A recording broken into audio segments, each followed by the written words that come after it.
ಲಕ್ಷ್ಮಿ,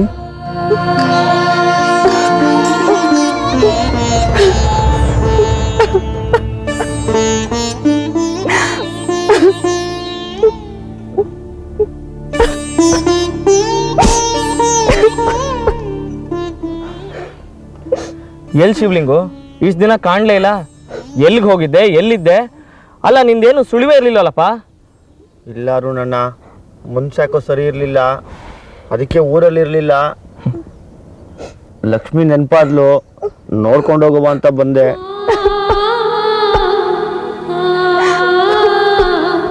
ಒಂದೆರಡು ದಿನ ಬೇಜಾರು ಅಂತ ಬೇರೆ ಊರಿಗೆ ಹೋಗಿದ್ದೆ. ನೀನೆಲ್ಲಿ ಹೋಗ್ತಾ ಇದ್ದೆ ಅರುಣಣ್ಣ? ಇನ್ನೆಲ್ಲಿ ಹೋಗ್ಲಿ, ಬೆಂಗಳೂರಿಗೆ ಹೋಗ್ತಾ ಇದ್ದೀನಿ. ಅಣ್ಣ, ಬೆಂಗಳೂರು ಬಸ್ಸಾ? ಹೌದು. ಅಯ್ಯ, ಈಗ ತಾನೇ ಹೊಂಟೋಯ್ತಲ್ಲ ಅಣ್ಣ. ಹೊರಟೋಯ್ತಾ? ಛೇ, ಮನೆಯಿಂದ ಹೊರಡ್ಬೇಕಲ್ಲ ಅಂದ್ಕೊಂಡೆ, ಟೈಮ್ ಆಗೋಯ್ತು ಅಂತ. ಈಗ 1.5 ಗಂಟೆ ಹೇಗಪ್ಪ ಟೈಮ್ ಪಾಸ್ ಮಾಡೋದು?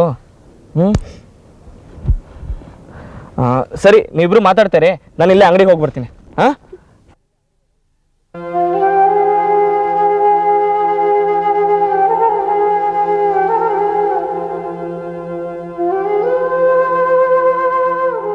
ಹೇಗಿದ್ಯಾ ಲಕ್ಷ್ಮಿ? ನನ್ನ ಸ್ಥಿತಿ ಆ ದೇವರಿಗೆ ಪ್ರೀತಿ. ಎಲ್ಲೋಗ್ತಾ ಇದೆಯಾ ಲಕ್ಷ್ಮಿ? ನನ್ನ ಹಣೆಯಲ್ಲಿ ಆ ದೇವರು ಯಾವ ಊರ ಹೆಸರು ಬರೆದಿದ್ದಾನೋ ಆ ಊರಿಗೆ ಹೋಗ್ತಾ ಇದ್ದೀನಿ ಶಿವಲಿಂಗ. ಒಗಟಾಗಿ ಮಾತಾಡ್ಬೇಡ ಲಕ್ಷ್ಮಿ, ನಿಜ ಹೇಳು, ನೀನ್ ಎಲ್ಲಿ ಹೋಗ್ತಾ ಇದೀಯಾ? ಬೆಂಗಳೂರಿಗೆ ಹೋಗ್ತಾ ಇದ್ದೀನಿ. ಅಂದ್ರೆ ಈ ಹಳ್ಳಿನೇ ಬಿಟ್ಟು ಹೋಗ್ತಾ ಇದೆಯಾ ಲಕ್ಷ್ಮಿ? ಈ ಊರಿನಲ್ಲಿ ನನಗೆ ಯಾರಿದ್ದಾರೆ ಅಂತ ನಾನಿರ್ಲಿ? ನಾನಿದ್ದೀನಲ್ಲ ಲಕ್ಷ್ಮಿ.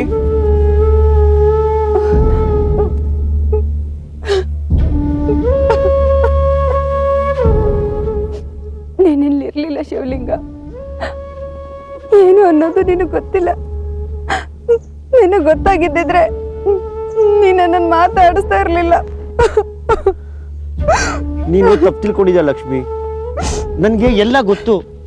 ನನಗೆಲ್ಲ ಗೊತ್ತಾದ್ಮೇಲೆ ನಾನು ಇಲ್ಲಿಗೆ ಬಂದಿದ್ದು. ನಾನು ಬಂದಿರೋದು ನಿನಗೋಸ್ಕರ ಅಲ್ವಾ ಲಕ್ಷ್ಮಿ? ಶಿವಲಿಂಗ, ನಿಜ ಏನು ಅನ್ನೋದು ಯಾರಿಗೂ ಗೊತ್ತಿಲ್ಲ, ನಿನಗೂ ಕೂಡ. ನಿಜ ಏನು ಬೇಕಾದರೂ ಆಗಿರಲಿ ಲಕ್ಷ್ಮಿ, ನನಗೆ ಅದ್ರ ಬಗ್ಗೆ ಚಿಂತೆ ಇಲ್ಲ. ನೋಡು, ನೀನು ಈ ಊರು ಬಿಟ್ಟು ಹೋಗ್ಬೇಡ. ನಾನು ಸುಳ್ಳು ಹೇಳ್ತಾ ಇಲ್ಲ ಲಕ್ಷ್ಮಿ, ನಾನು ಬಂದಿರೋದೇ ನಿನಗೋಸ್ಕರ. ಶಿವಲಿಂಗ, ನಾನು ಈ ಊರಿನಲ್ಲಿ ಇರೋ ಹಾಗಿಲ್ಲ.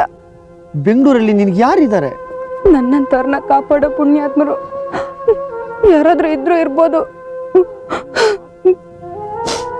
ಲಕ್ಷ್ಮಿ, ನನ್ನ ಮಾತು ಕೇಳು. ನಾನು ನಿನ್ನ ಎಷ್ಟು ಪ್ರೀತಿಸ್ತಾ ಇದ್ದೀನಿ ಅಂತ ನಿನಗೆ ಗೊತ್ತಿಲ್ಲ. ಶಿವಲಿಂಗ, ನೀ ನನ್ನನ್ನು ಎಷ್ಟು ಪ್ರೀತಿಸ್ತಾ ಇದೀಯ ಅಂತ ನನಗೆ ಗೊತ್ತು. ಆದ್ರೆ ನಿನ್ನ ಪ್ರೀತಿಗೆ ನಾನು ಯೋಗ್ಯಳಲ್ಲ.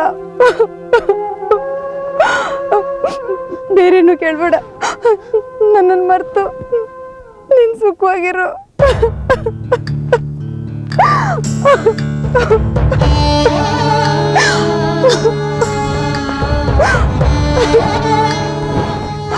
ಲಕ್ಷ್ಮಿ, ಬಸ್ ಬಂತು, ಹೊರಡೋಣ.